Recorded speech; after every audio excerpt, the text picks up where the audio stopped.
Crane लावून ते पूर्ण दोन्ही जे व्हेकल्स आहेत मोठ्या त्या काढायचं काम सुरू आहे आणि मधली जी गाडी सँडविच झालेली आहे तिचं पण रेस्क्यू करायचं काम सुरू आहे आणि त्याचे जे आतमध्ये जे लोक आहेत त्यांचा आयडेंटिफिकेशन. मला विचारायचं की एकूण किती लोकांचा आतापर्यंत यामध्ये मृत्यू झालेला आहे, आकडे काय सांगतात?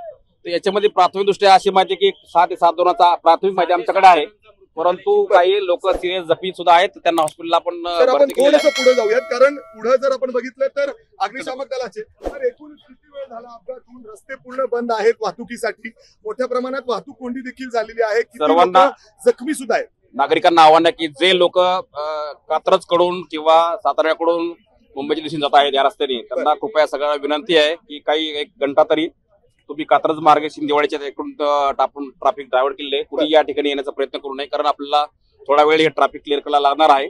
सर्व नागरिकांना विनंती की ह्या रस्त्याने कुणी ट्रॅव्हल करून ह्या साईडला जो मुंबई टू सातारा रस्ता आहे तो पूर्ण सगळा फ्री आहे, तो मोकळा आहे, तो ट्रॅफिक त्याचा स्मूथ चालू आहे. सर मला विचारायचं अपघात नक्की झाला कसा, अपघात नक्की झाला कसा, काय कारण आहे?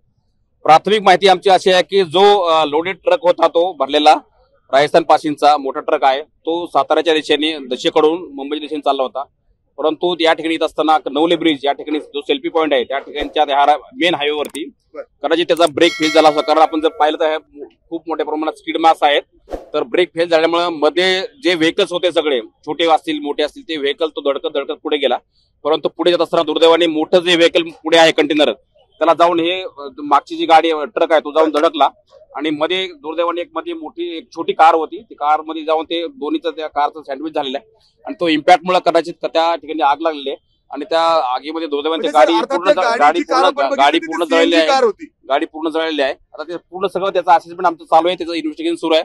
सध्या आमचं प्रायमरी आहे की हे सर्व कारमध्ये जे अडकलेले लोक आहेत आणि जे ट्रॅफिक सुरळीत करण्याचं काम सुरू आहे. ज्या पद्धतीने हा अपघात दिसतोय हे वेगळं तर नाही ना काही, ज्या पद्धतीने तो उडवत आलेला आहे वाहन, तुम्ही म्हणताय किती वाहनं उडवली, म्हणजे घातपात तर नाही ना? प्राथमिक दृष्ट्या आपल्याकडे 15 ते 20 व्हेकल्स आहेत, त्याची पूर्ण सध्या आता मी माहिती घेतलेली आहे आणि आता सध्या आमचं प्रायमरी काम आहे की हे रस्ते ट्रॅफिक सुरळीत करणे, जे अडकलेले लोक आहेत त्यांचा रेस्क्यू करणे, जे ट्रक अडकलेले आहे किंवा मध्ये जे कार अडकलेले त्यातल्या लोकांना रेस्क्यू करणे, त्यांना हॉस्पिटलला पोहोचवणे आणि रस्ता क्लिअर करणे आणि जे बाकीचे जे सांगतात ते अपघात कसा झाला, कशामुळे झाला, किती व्हेकल्स आहेत. सर आपण हा अपघातच म्हणायचा का, हा काही वेगळा काही घात सुद्धा आहे?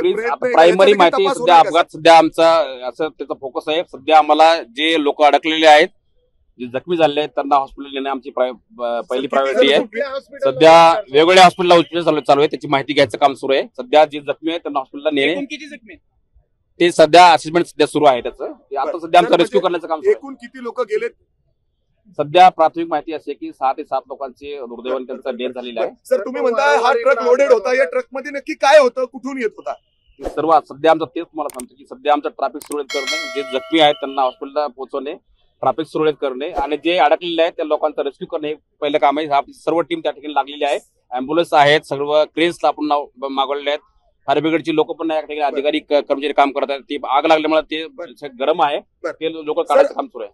ज्या ट्रकचं नियंत्रण सुटलं होतं तो ड्रायव्हर जिवंत आहे का, त्याचं काय, त्याला ताब्यात घेतलंय का आपण? त्याची बहुतेक त्याची सुद्धा डेथ झाल्याची शक्यता आहे, कारण त्याच्या आगीमध्ये त्याची पण डेथ झाल्याची शक्यता आहे. सध्या असेसमेंट आमचं सगळ्या दृष्टी सुरू आहे. सध्या जे प्रायमरी आमचं काम आहे ते सध्या जे जखमी आहेत त्यांना हॉस्पिटलला पोहोचवणे, जे अडकलेले आहेत त्यांना काढणे आणि जे डेथ आहेत त्यांचे नातलगांना कळवणे, त्यांना हॉस्पिटलला घेऊन जाणे आणि सध्या जे लोक अडकलेले त्यांना काढणे आणि जे ट्रक या ठिकाणी रस्त्यावर आहेत ते क्लिअर करून ट्रॅफिक सुरळीत करणे यांचं सध्या काम आहे, ते करत आहेत लोक. बाकी जे इन्व्हेस्टिगेशन आहे, जे काही शक्यता आहे जे आता ऍक्सिडेंट झालेला आहे ते सर्व इन्व्हेस्टिगेशन, जे जखमी आहे, जे व्हेकल्स आहे ते सर्वांची माहिती डिटेल आपल्याकडे आल्यानंतर आपल्याला कळण्यात येईल. ट्रक म्हणजे काय माल सर्व तुम्हाला आपण बघितलं तर 7 ते 8 लोकांचा मृत्यू झालेला आहे आणि 20 ते 25 लोक जखमी आहेत.